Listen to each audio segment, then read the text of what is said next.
I will say exactly what I want to No, say, and that's what. you will just have to deal Shut with it! Shut up! Shut up! Yeah. it. Good. All right. Mm. So This might be dangerous. I thought. I think you might have asked I for regret this. more than you're going to get more than you bargained for here. Okay. Okay, so I am Karen Strawn, and I am here today with Bettina Arndt. She is the author of The Sex Diaries and What Men Want in Bed. She's a sex therapist and a dating coach for women, I believe, right? Yeah, some men, some Some. men. I heard probably about a quarter male. Yeah. Okay, yeah, and so and part of one of the things that I love about Bettina is she actually sent me a link to an article that was written in a newspaper by a different dating coach, referencing that beautiful Marilyn Monroe quote: "If you can't handle me at my worst, you don't deserve me at my best." And but the title had been changed. The title of this article was "If he can't handle you at your worst, maybe stop sucking so much." and uh, and I just loved that because it really puts an onus on women to behave better, to be better partners. And I don't think that I think that these days in society there's this Greek chorus hovering around women's heads, telling them you deserve everything from a partner, and you shouldn't have to give one damn thing.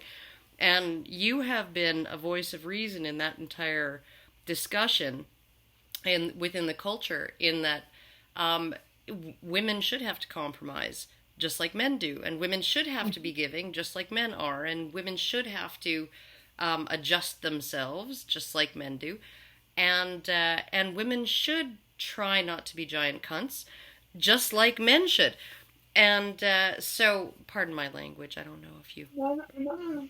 But No, no. so how did you get into this? I want to know the whole history of sort of or the abridged history of how you got into this kind of work. Well, how I got into it, I mean, it was the sex stuff. I haven't been a sex therapist for 40 years. I was an abysmal sex therapist because I'm not patient enough, and I got fed up with people not doing what I wanted them to do. I'm not the sort of person who just sits there and nods and listens to people. Anyway, but that's where it began. I moved from being a sex therapist to getting out there and talking about sex on radio and television and writing about it. And as a result of that, I mean, I was originally trying to help women. My goal, I was calling myself a feminist. I'd read all the feminist literature. I was very excited by doing something for women. But it was men who started to capture my interest at a certain point, because when men talk to you about sex, they talk to you about everything. And so they started pouring their hearts out to me, and I started listening to them. And very quickly, I realized the whole cultural dialogue is absolutely captured by the female perspective. And if you start to say anything in support of men, if you try to say, well, but hang on, this is how men feel, you're howled down. And I suppose my initial attraction to sex was the fact that people weren't allowed to talk about it back in the 70s. Mm. And here was another big area where no one was allowed to talk about how men feel. And I thought, bugger that, I'm in there. And I've been doing that ever since. I mean, I'm really attracted to the fact that there are all these areas of men's lives which aren't getting a look in. No one can talk about it. And that is like a moth to the flame for me. And also, I love men. I grew up with two brothers. I have a daughter and two sons, but I worry more about my sons in various ways. And I just think men are being screwed. Well, they're not being screwed, which is one of the problems.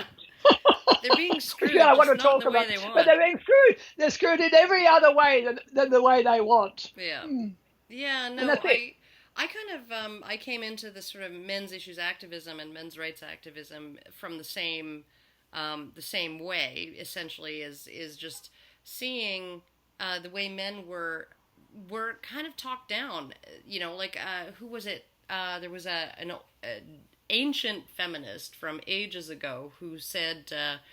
Um, she wrote in the Guardian, like I go around and I see men being rubbished everywhere, right? And you know, one of the things that has always gotten me, because I come from a very, in Alberta, we have a resource economy. So it's pretty rare to be a woman and not have a brother or a son or a father or a cousin or, a nephew or somebody who's out there in a cherry picker fixing power lines during a windstorm or something like that, or out working on an oil rig, or doing one of those jobs that no women really want to do, Yeah. but that are absolutely necessary for everything that we enjoy, right? Like the safety and the security and the comfort and all of those things, right?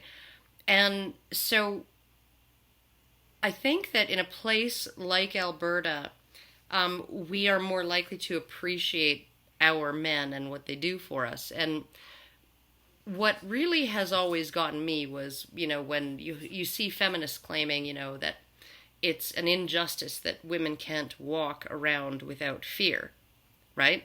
That they can't walk anywhere they want, in whatever state they want, and not be afraid. And I'm thinking to myself, because I'm looking out my window and I'm seeing the squirrels outside, right? And, like they do three little hops and then they stop and they look around to see if something is going to eat them now, right? And then they do three more little hops and then they look around and they see, is something going to eat me now? Right? And then you walk by 100 feet away with your dog on a leash and they just freeze and you can see their little hearts just like pumping and their lungs just filling with oxygen, getting ready to run, because that's their life. Their life is Yeah. constant fear. And the only reason why we don't live like that is because of all of this shit that men have given us through Yeah. their blood and their sweat and their sacrifice and all of those things.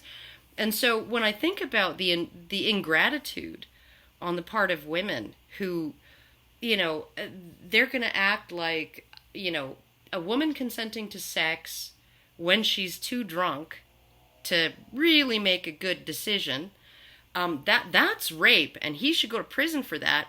And that's the way it is, because the entire world is just this huge injustice against women built by men. And I'm Yep. thinking to myself, the only reason you have anything that trivial to complain about is because men have given you everything. But also that there are plenty